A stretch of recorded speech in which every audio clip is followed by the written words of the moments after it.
الحمد لله الذي فرض علينا الصيام والصلاة والسلام على سيدنا محمد خير الأنام وعلى آله وأصحابه العظام إلى يوم القيامة. أما فقد قال الله تبارك وتعالى في كتابه العظيم: أعوذ بالله من الشيطان الرجيم. يا أيها الذين آمنوا كتب عليكم الصيام كما كتب على الذين من قبلكم لعلكم تتقون. وقال النبي صلى الله عليه وسلم: من صام رمضان إيمانا واحتسابا غفر له ما تقدم من ذنبه. وقال النبي صلى الله عليه وسلم: الصوم لي وأنا أجزي به. وقال النبي صلى الله عليه وسلم: من لم يدع قول الزور والعمل به فليس لله حاجة في أن يدع طعامه وشرابه. صدق الله مولانا العظيم وصدق رسوله النبي الكريم ونحن على ذلك لمن الشاهدين والشاكرين والحمد لله رب العالمین. حضرات، اللہ کے فضل اور احسان سے آج ہم رمضان مبارک کے پہلے جمعے کی نماز ادا کرنے کے لیے اللہ کے گھر میں ہیں. الحمدللہ رب العالمین. رمضان مبارک کے بے شمار فائدوں میں سے ایک بڑا فائدہ یہ ہے کہ آدمی جو بھی عمل کرتا ہے اس کی ویلیو بہت زیادہ بڑھ جاتی ہے. ویلیو بڑھ جانے کے معنی یہ ہیں کہ اللہ کے نبی علیہ الصلوۃ والسلام نے ارشاد فرمایا کہ رمضان مبارک میں ایک فرض ادا کرنے کا ثواب 70 فرضوں کے برابر ہے اور نوافل کا ثواب جو ہے وہ فرضوں کے برابر ہے. اس کے معنی یہ ہے کہ آج جو ہم جمعہ پڑھیں گے، اس جمعہ پڑھنے کی فضیلت 70 جمعوں کے برابر ہے. گویا رمضان کے علاوہ رمضان کے اندر کے نمازوں اور جمعوں کا اتنا بڑا فرق ہو گیا، اور یہ حدیث کی بنا پر ہے. ایسا ہوتا بھی ہے. انسانی زندگی میں بھی ایسے بکثرت واقعات اور حالات پیش آتے ہیں کہ بزنس کا سیزن ہوتا ہے، میوے کا سیزن ہوتا ہے، سبزیوں کا سیزن ہوتا ہے، اور اس سیزن میں بہاؤ گھٹتا بھی ہے اور بڑھتا بھی ہے. سیزن کی وجہ سے کبھی کبھی لوگ بہاؤ اپنا ہلکا کم کر دیتے ہیں تاکہ بکری زیادہ ہو جائے، اور سیزن کی وجہ سے کبھی کبھی لوگ سمجھتے ہیں کہ بھائی یہ کمانے کا وقت ہے، تو کمانے کے وقت میں لوگ اپنا کھانا پینا بھی بھول جاتے ہیں، رات کا آرام تک بھول جاتے ہیں، کیونکہ کمانے کا وقت ہے، اور اس میں رات اور دن اس کمائی میں لگا دیتے ہیں اتنا ٹائم تک جتنے ٹائم تک سیزن ہوتا ہے. دنیا میں بہت ساری جگہوں پر ایکسیبیشن لگتے ہیں، اور ہر طرح کی چیزوں کے ایکسیبیشن لگتے ہیں. کتابوں کا بک فیئر ہوتا ہے، اور وہاں کتاب بیچنے والے اور کتابیں خریدنے والے کتنے سرگرمی کے ساتھ آتے ہیں. کہتے صاحب موقع ہے، 1 مہینے کا بک فیئر لگا ہوا ہے، اور اس میں ہم فائدہ اٹھائیں گے. وہ کتابیں ملیں گی جو عام حالات میں نہیں ملتی، اور سستی ملیں گی جیسے عام حالات میں نہیں ہوا کرتی. بس ٹھیک اسی طرح سے اللہ نے اپنا نظام یہ بنایا کہ بندوں کے لیے گولڈن چانس پیدا کر دیتے ہیں. جیسے شب قدر ایک اہم ترین رات ہے، اسی طرح سے مثلا جمعے کے دن ایک کوئی لمحہ ایسا ہے جس لمحے میں جو بھی دعا کی جائے گی وہ دعا فوراً قبول ہوتی ہے. یہ حدیثوں میں موجود ہے. اسی طرح سے پورے سال کے اندر رمضان مبارک کا مہینہ گویا ایمان والوں کے لیے بہار کا مہینہ ہے، اور اس میں یہ سیزن ہے ایمان والوں کے لیے وہ سب کچھ حاصل کرنے کا کہ جو رمضان کے علاوہ ہم نہیں حاصل کر پائیں گے. رمضان کی ایک بہت بڑی فضیلت یہ ہے کہ قرآن اسی مہینے میں نازل ہوا. رمضان کی دوسری بہت بڑی فضیلت یہ ہے کہ رمضان میں اللہ نے اپنا ایک اہم ترین فرض امت پر لازم کیا. اس فرض کو کہتے ہیں روزہ رکھنا. اس روزہ رکھنے کے متعلق قرآن اور حدیث میں کیا کیا ہے، ایک چپٹر تو یہ ہے. اس روزہ رکھنے کا فلسفہ کیا ہے، ایک دوسرا چپٹر ہے. اس روزہ رکھنے کی جسمانی فائدے کیا کیا ہیں، یہ تیسرا چپٹر ہے. روزہ رکھنے کے روحانی فائدے کیا ہیں، یہ ایک الگ چپٹر ہے. روزہ رکھنے کے سماجی اور معاشی فائدے کیا ہیں، یہ بھی ایک الگ چپٹر ہے. اور روزہ نہ رکھنے کے نقصانات کیا کیا ہوں گے، یہ بھی ایک الگ چپٹر ہے. اور روزہ رکھنے پر فائدے کیا کیا ملیں گے دنیا اور آخرت میں، وہ بھی. تو اس طرح سے اتنا پھیلا ہوا ہے یہ. اور بلکہ اس کا ایک موضوع اور بھی ہے کہ اسلام کے روزوں اور باقی روزوں میں فرق کیا ہے. دنیا کی دوسری قوموں میں روزہ رکھنے کا تصور، یعنی جس کو کہتے ہیں وہ تو کہیں گے فاسٹنگ، ہم کہیں گے روزہ. تو ان کے روزوں میں اور اسلامی روزوں میں فرق کیا کیا ہے، اور پھر روزے کی تاریخ کیا رہی ہے. تو ان تمام موضوعات پر گفتگو کی ضرورت ہوتی ہے. ظاہر ہے چند منٹوں میں وہ تمام موضوعات تو نہیں سمیٹے جا سکتے. اس وقت ہم سامعین کے لیے جو چیزیں زیادہ اہم ہیں بس وہی میں عرض کرتا ہوں. پہلی بات یہ ہے کہ رمضان مبارک جب آ جائے تو روزہ فرض ہو جاتا ہے، اور یہ چند الگ الگ حالتوں کے علاوہ باقی کسی حالت میں روزہ معاف نہیں ہے۔ مردوں کو روزہ معاف ہوتا ہے تب جب کوئی ایسی بیماری ہو جو بیماری روزے کی حالت میں بڑھ جانے کا خطرہ ہو یا بیماری لگ جانے کا خطرہ ہو، اور ڈاکٹر وہ کہے کہ صاحب آپ کو یہ بیماری، آپ کو روزہ نہیں رکھنا ہے، اگر آپ نے روزہ رکھا تو اس کی وجہ سے بیماری ہو جائے گی یا بیماری بڑھ جائے گی، اور وہ ڈاکٹر بھی مسلمان ماہر اور قابل ہونا شرط ہے، تب اس کی بات مانی جائے گی، تب آپ ان کو روزہ چھوڑنے کی اجازت ہے۔ دوسری صورت یہ ہے کہ آدمی خود جانتا ہے کہ میں روزہ رکھنے کے بعد اسی طرح کی پریشانی میں مبتلا ہو جاتا ہوں اور اسے بار بار تجربہ ہوا ہے، تو اس انسان کو روزہ چھوڑنے کی اجازت ہے، ورنہ تو نہیں۔ اسی طرح سے جو انسان سفر کی حالت میں ہو، اس سفر کی حالت میں تو روزہ چھوڑنے کی اجازت ہے، نہ چھوڑے تو زیادہ بہتر ہے، لیکن چھوڑنے کی کنسیشن ہے، باقی کسی بھی حال میں مرد کو روزہ چھوڑنے کی اجازت نہیں ہے۔ اور اگر کوئی انسان جان بوجھ کر بغیر کسی عذر کے، بغیر کسی پریشانی کے روزہ چھوڑتا ہے تو یہ بہت بڑا مجرم ہے، چاہے ہم اس کو مجرم مانیں یا نہ مانیں، چاہے وہ اپنے آپ کو مجرم سمجھے یا نہیں، لیکن ہے بدترین مجرم۔ اور بدترین مجرم اس وجہ سے ہے کہ ایک ایسی چیز جو اللہ نے اس پر لازم کی ہے، اور اس لازم کرنے کے فائدے بہت زیادہ ہیں، اور یہ صرف اپنی بھوک اور اپنی پیاس کی وجہ سے اس کو قبول کرنے کو تیار نہیں ہے۔ اس کے سامنے ایک سوالیہ نشان ہے کہ اگر کل کو کسی بیماری کی وجہ سے آپ کو ڈاکٹر نے کہا کہ آپ کو ایوائڈ کرنا ہے کھانا پینا، مثلا سٹی اسکین کرنا ہوتا ہے، اور اس کے لیے ڈاکٹر کبھی بتاتے کہ اتنی دیر تک آپ کو بھوکا رہنا ہے، پھر اتنا پانی پینا ہے، تو کیا آپ اس کے لیے تیار ہو جائیں گے؟ ظاہر سی بات تیار ہو جائے گا، اس کے بغیر چارہ ہی نہیں ہے۔ تو جب ڈاکٹر کے کہنے پر، جو ہم جیسا ہی انسان ہے مگر وہ میڈیکل کا ماہر ہے، میڈیکل کے مہارت کی بنا پر وہ یہ کہتا ہے کہ صاحب آپ کا یہ مسئلہ، آپ کی صحت کا مسئلہ ہے، صحت کے مسئلے کے لیے آپ کو اتنی دیر تک بھوکا رہنا ہے، اتنی دیر کا ایڈمٹ ہونا ہے، اتنی دیر کا انٹینسو کیئر میں رہنا ہے، اس طرح کا لباس پہننا ہے، یہ والی ایکسرسائز کرنی ہے، اور یہ آدمی کرتا ہے۔ یہاں تک کہ جو بہت زیادہ پسندیدہ ڈشیں ہوتی ہیں وہ بھی آدمی چھوڑنے کو تیار ہوتا ہے، چھوڑنا بھی چاہیے۔ جن چیزوں کا انسان زندگی بھر استعمال کرتا ہے بڑے شوق اور جذبے کے ساتھ، ڈاکٹر کہتا ہے آپ کو یہ اوائڈ کرنی ہے تو انسان پرہیز کرتا ہے۔ تو جب ڈاکٹر کے کہنے پر انسان کھانا چھوڑنے کو تیار، ڈاکٹر کے کہنے پر انسان بھوکا رہنے کو تیار، تو اللہ اور اللہ کے نبی کے کہنے پر یہ آدمی کیوں بھوکا رہنے کے لیے تیار نہیں ہوگا؟ جس بھوکا رہنے کا فائدہ اس کو لازماً ہوگا۔ ایسا بالکل نہیں ہے کہ بھوکا رہنے کی وجہ سے نقصان ہی نقصان ہو، کبھی نہیں۔ یہ تو اللہ کے نظام میں ہے ہی نہیں کہ وہ اپنی مخلوق کو تکلیف پہنچائے، اور اللہ کے نظام میں ہے ہی نہیں کہ بندوں کو اس چیز کا حکم دے جس کا صرف نقصان ہے اور فائدہ کچھ نہیں ہے۔ یقین رکھنا چاہیے کہ اللہ اور اللہ کے نبی نے جس چیز کا حکم دیا ہے اس میں لازماً فائدہ ہے، اور جس چیز کو بیان کر دیا ہے اس میں لازماً نقصان ہے۔ نقصان ہے اس لیے اس کو بیان کر دیا گیا۔ اس کی بڑی آسان والی مثال ہے جیسے خون، تو خون اسلام میں حرام کر دیا گیا، تو حرام اس لیے نہیں کیا گیا کیونکہ اللہ کو اور اللہ کے نبی کو اس کی ضرورت تھی یا کسی اور کام میں اس کو خرچ کرنا تھا، نہیں، کہ خون حرام کر دیا گیا۔ اللہ نے اعلان کر دیا خون تمہارے لیے حرام ہے، اللہ کے نبی نے اعلان کر دیا خون حرام ہے اور سخت حرام ہے۔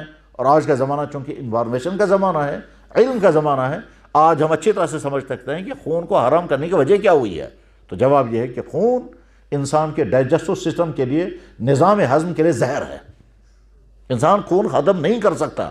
کیوں نہیں کر سکتا؟ اس لیے کہ معدہ، جو انسان کا معدہ جو ہے وہ خونخوار کا معدہ نہیں ہے، وہ انسان کا معدہ ہے۔ جنگلی جانور خونخوار ہوتا ہے، وہ خون ڈائجسٹ کر لیتا ہے، انسان کا معدہ ویسا نہیں ہے۔ انسان اسی جانور کا دودھ لے گا، استعمال کرے گا، فائدہ ہوگا، اور اسی جانور کا خون اگر پیے گا تو 2-4 مرتبہ پینے کے بعد اس کا معدہ بیٹھ جائے گا، اور ایسی پریشانیاں پیدا ہو جائیں گی جن کا کوئی حل نکلے گا ہی نہیں۔ تو گویا خون کو اگر حرام کیا گیا تو تمہاری صحت کی وجہ سے کیا گیا۔ یاد رکھنا چاہیے جو چیزیں بھی اسلام نے حرام کی ہیں ان چیزوں میں لازماً کوئی نہ کوئی نقصان ہوگا، اس وجہ حرام کی گئی، ورنہ ایسا نہیں ہو سکتا ہے ایک چیز انسان کے لیے فائدہ مند ہے پھر بھی اللہ اسے حرام کر رہے ہیں، ایک چیز کے کرنے میں نقصان ہی نقصان ہے پھر بھی اللہ تعالیٰ فرما رہے ہیں یہ کرنا ہی پڑے گا۔ ایسا کبھی نہیں ہو سکتا، ممکن نہیں ہے۔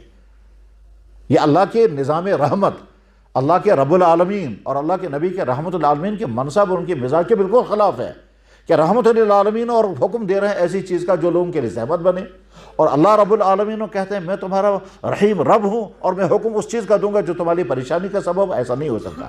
تو روزہ فرض ہے، مرد کو ہر حال میں روزہ چھوڑنا ہے۔ صرف ایک شکل ہے جس کا میں نے تذکرہ کا، بیماری، اور ایک اور بہت کم پائی جانے والی شکل ہے کہ جب کوئی آدمی بڑھاپے کی اس عمر کو پہنچ جائے کہ اب وہ روزہ نہیں رکھ سکے گا، ہر تھوڑی دیر کے بعد اس کو کھانا پینا چاہیے، اس کو ہماری ٹرموں میں کہتے ہیں شیخ فانی، وہ بوڑھا انسان، وہ ایجڈ انسان جو عمر کے اسٹیج کو پہنچ گیا کہ وہ بہت زیادہ کھا نہیں پاتا اور ہر تھوڑی دیر بعد اسے کھانا چاہیے، اور اگر کھانا نہیں ملے گا تو وہ اور زیادہ کمزور ہو جائے گا اور وہ چل بھی نہیں پائے گا۔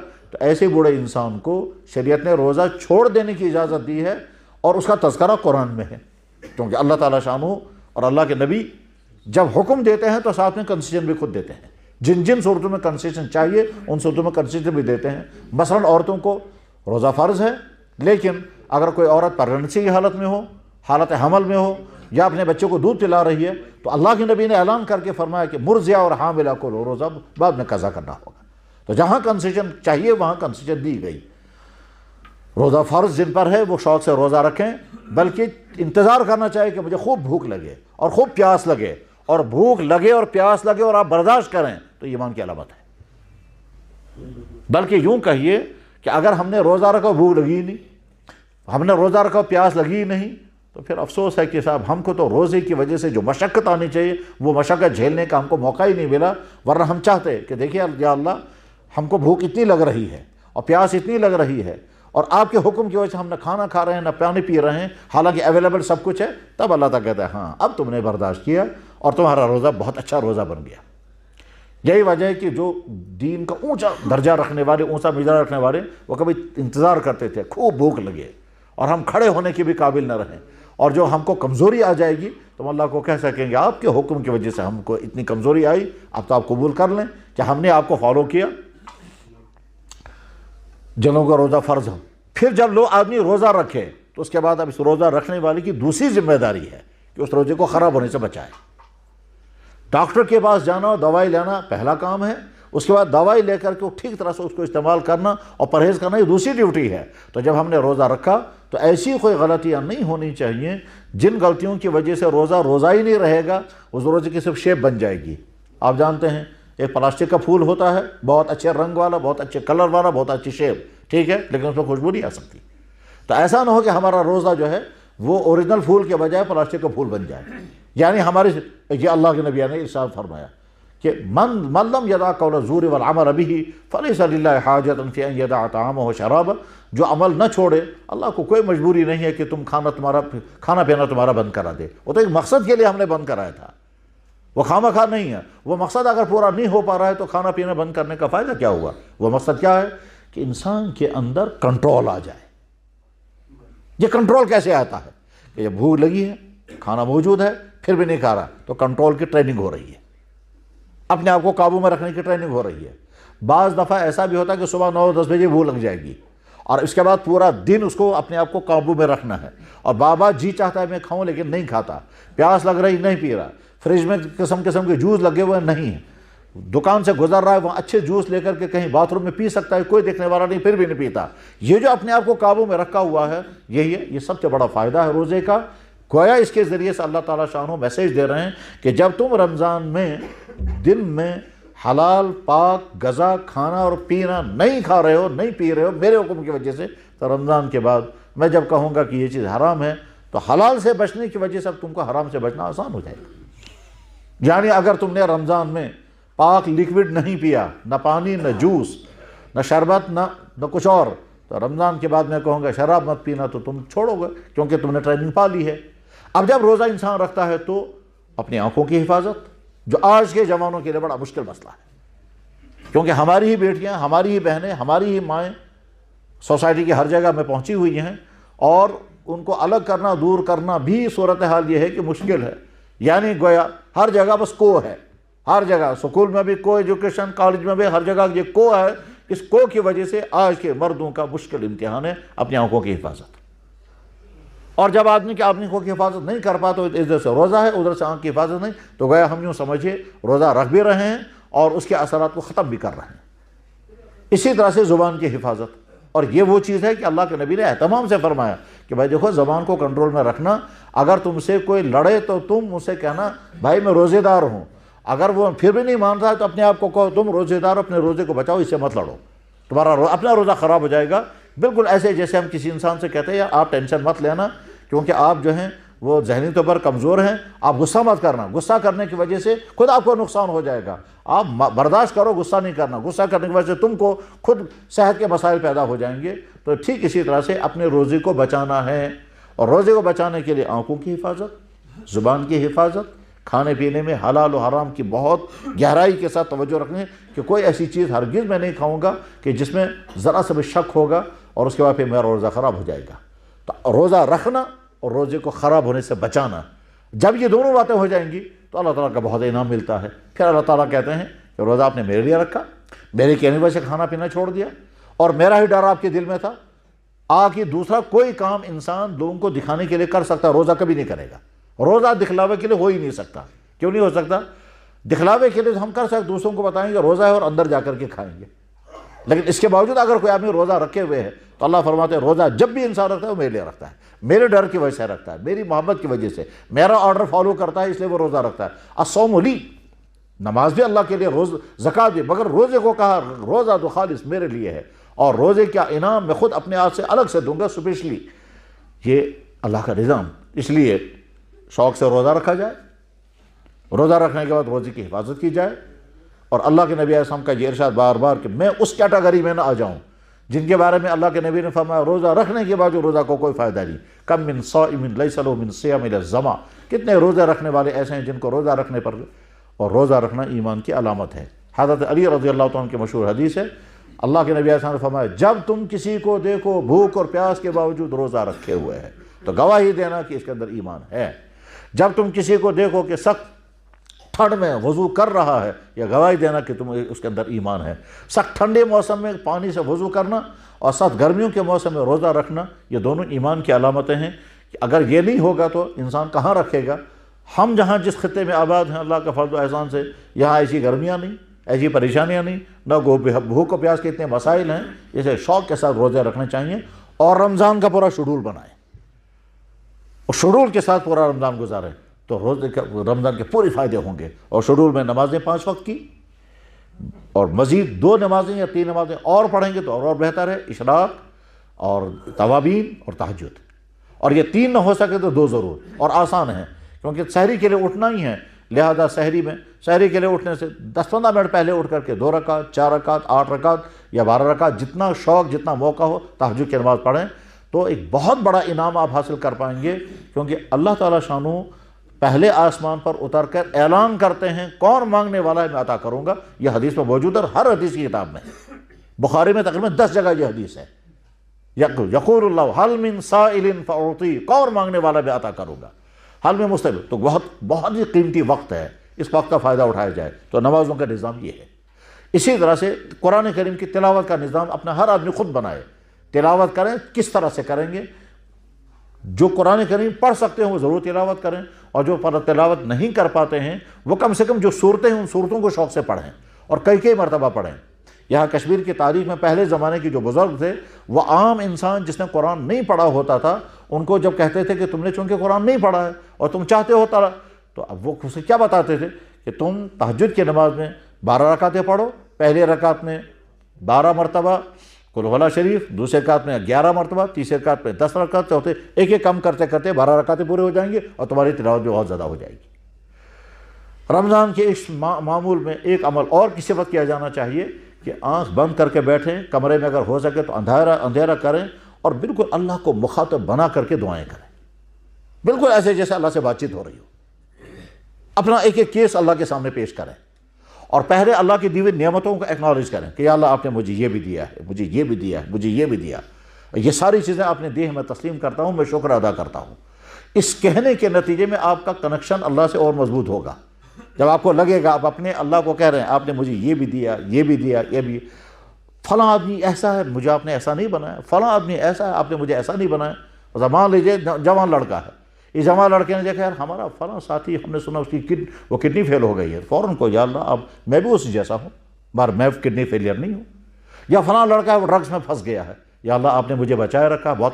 تو نعمتوں کو یاد کریں اور یاد کر کے اللہ کے سامنے بولیں زبان سے کہ یا اللہ آپ نے مجھے یہ بھی دیا، مجھے یہ بھی دیا، مجھے یہ بھی دیا، میں شکر ادا کرتا ہوں. اور اس کے بعد پھر اب میں اپنے مسئلے آپ کے سامنے پیش کرتا ہوں، اتنی بالکل جیسے اپنے کو.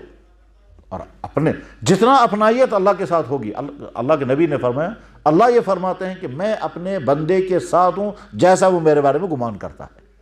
جب ہم سوچیں کہ ہمارا اللہ بڑی محبت کے ساتھ میری بات سن رہے ہیں اور بہت خوشی کے ساتھ میرا شکریہ قبول کر رہے ہیں، تو جتنا میں شکر کروں گا اتنا اللہ کو وہ خوش ہو رہے ہیں۔ اور جب میں مانگوں گا اللہ بہت اور مانگو، میں ہی دوں گا تمہیں، چھوٹی سی چھوٹی مجھ سے مانگو۔ اللہ کے نبی نے فرمایا تسمہ ٹوٹ جائے وہ بھی اللہ سے مانگو، تو ایک ایک چیز ہم اللہ سے مانگ، تو اس کا مطلب یہ ہے کہ ہماری اٹیچمنٹ اپنے اللہ کے ساتھ اور پکی سے پکی ہو جائے گی۔ اور یہی ہر چیز کا مقصد ہے، نماز کا، روزے کا، زکوٰۃ، ہر چیز کا اصل مقصد ہے بندے کا کنیکشن اللہ کے ساتھ مضبوط سے مضبوط تر۔ اور جب یہ کنیکشن، یہ رابطہ مضبوط ہو جائے گا تو اس کے بعد ہر وقت آدمی سمجھتا ہے ہر وقت میرا اللہ میرے ساتھ ہے، پریشانیاں ہوں گی تو سمجھتا ہے میرا اللہ میرے ساتھ ہے، اور گناہ کا وقت آئے گا تو سمجھے گا اللہ مجھے دیکھ رہے ہیں تو گناہ سے رک جائے گا۔ یہ معیت، اس کو استحضار کہتے ہیں۔ جب یہ کیفیت پیدا ہو جاتی ہے تو جناب والا یہیں سے ولایت شروع ہوتی ہے۔ ولایت کے معنی یہی ہوتے ہیں کہ اب اس کی حالت یہ ہونے لگی وہ ہر وقت اللہ کو اپنے ساتھ، اور ہر وقت اپنے آپ کو اللہ کے سامنے، ہر وقت میرا اللہ میرے ساتھ ہے، اور ہر وقت میں اپنے آپ کو اللہ کے سامنے رکھتا ہوں۔ ہر وقت میرا اللہ میرے ساتھ ہے تو میں کیوں پریشان؟ کوئی بھی مصیبت اگر آئے کہ میرا اللہ میرے ساتھ ہے، وہ دیکھ رہے ہیں مجھے اور مجھے دیکھ رہے ہیں، اس کے باوجود اگر میں مصیبت میں ہوں تو اللہ کا منشا یہی ہے میں جھیلوں گا یہ مصیبت، مگر میرا اللہ میرے ساتھ ساتھ ہے۔ اور جب کوئی غلط کام کرنے کا وقت آئے تو میرا اللہ مجھے دیکھ رہے ہیں، میرے ساتھ بھی ہیں، مجھے دیکھ بھی رہے ہیں، دیکھ رہے ہیں لہذا غلطی سے بچوں گا، میرے ساتھ ہیں اس لیے پریشان ہونے کی۔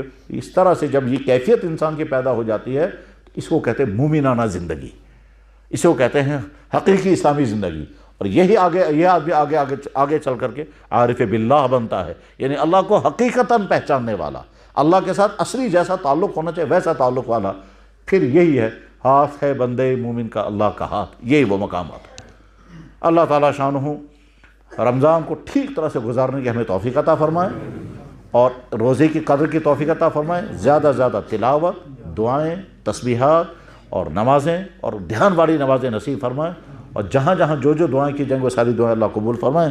انشاءاللہ نماز کے بعد پھر میں اسی رمضان کے متعلق کچھ دوسرے پہلوؤں کے متعلق عرض کروں گا، جن حضرات کو موقع ہو تشریف رکھ لیں گے۔